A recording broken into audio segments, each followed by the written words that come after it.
Hello, my dear friends. Now, we've now come up to year 5 and the Order of the Phoenix. Another thick book. And some new additions to the cast. We have Nymphadora, who is a witch that is on the side of Harry.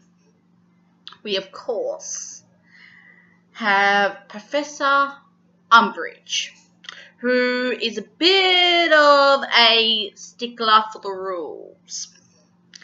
I don't particularly like her. And, of course, you have the delightful Helena Bonham Carter coming into play Sirius's cousin. And things get a lot darker and a lot more scarier. With Harry,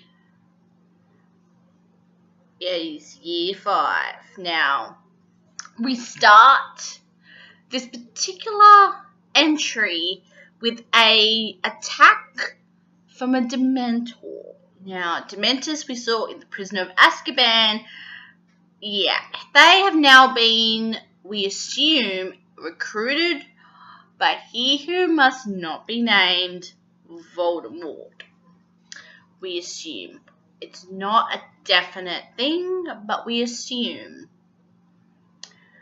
And, well,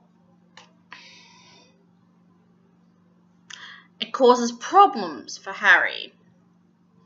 Now, since he is still under the age of 17, that would make him 16.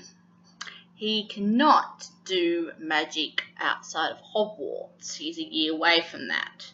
He produces a Patronus, which puts him in the hot water with the Ministry and the Minister of Magic.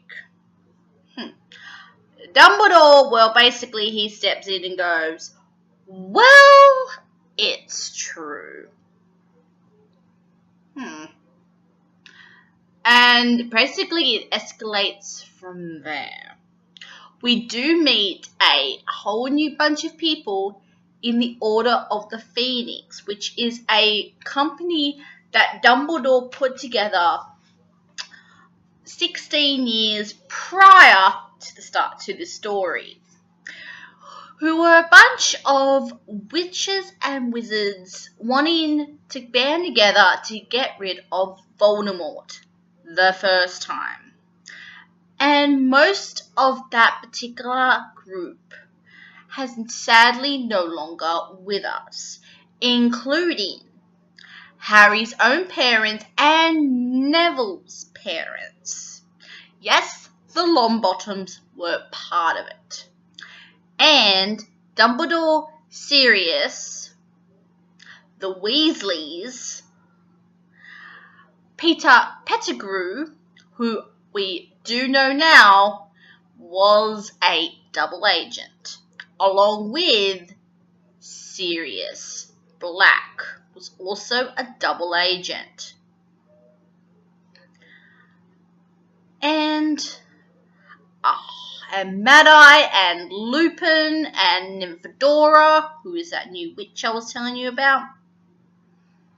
And I would not be surprised Professor Myrtle, aka his second in command at Hogwarts, Maggie Smith's character, would also be a part of this group. I'm assuming there is nothing that I'm aware of that states that particular information, but I'm guessing with her knowledge of Dumbledore, I would not be surprised if she isn't. They have decided to reform. And of course, Harry wants to do his bit. And that's where Professor Umbridge comes into effect. she, I would assume, would be a Death Eater because of her manipulation of the minister, and she tries to get her little mitts into Hogwarts, including a punishment she dishes out to anyone using a quill that uses the blood of the writer to write on parchment. Thank goodness we don't have that particular thing in the real world. That would be ouchy. I'm just saying. Harry decides to do his part by forming his own group called the DAs.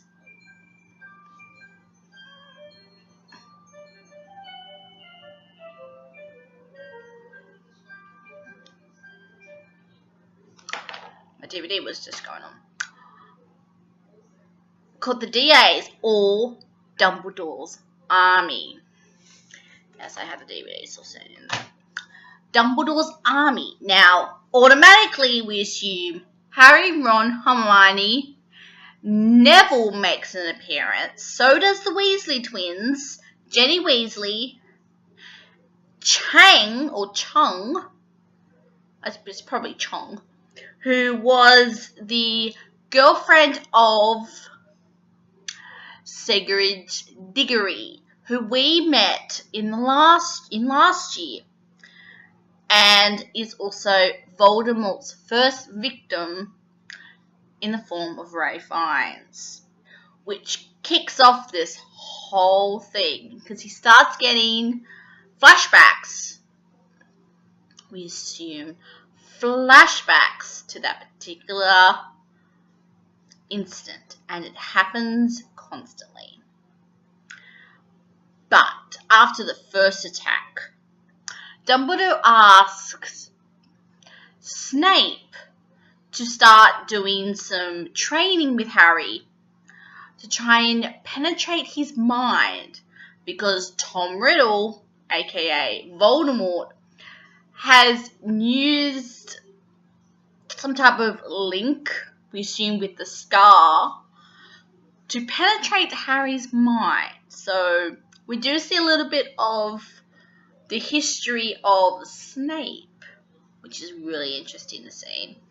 And we do see that he actually was a little bit tormented by Harry's dad during their time at Hogwarts. I'm surprised that they actually got along with them in the Order. So,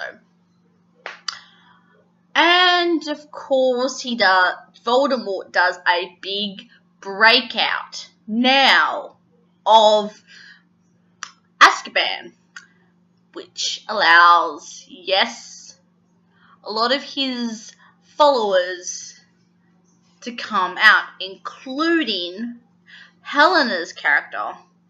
The name escapes me. Pardon me in the comments, please. I think it's Lestrange. I think it's her surname. And, well, comes to Tom's aid. Now, Tom thinks he can beat Harry. But there's something that Tom has that Harry has. And that's love and friendship. According to Tom's idea of the world, it's uno, or for one, and bugger the rest. What a stupid idea to have in your head, but alas, that's what Tom has in his mind. Now, of course, there is a prophecy that could also be related to Neville, if you think about it correctly. If you know the movie, you know exactly the scene I'm talking about. There's also in a scene when Sirius Black, spoiler alert, dies in this particular movie. Now, when I went to see this in theaters, I took my younger brother, Alan, And boy, oh boy, that scene put me into tears. Yes, I was in tears. And I absolutely give my brother hell for it. But I had read the book, so I knew it was coming. But boy, oh boy. This movie definitely changes the game. And it's still not my favorite. I will tell you what my favorite is, but this is not one of them. This is definitely when it starts getting a lot more darker, a lot more stranger, but there is still hope. Now, is this your favorite of the series? Write down in the comment section below. I will put a link to the rest of the series. It will be somewhere on the screen.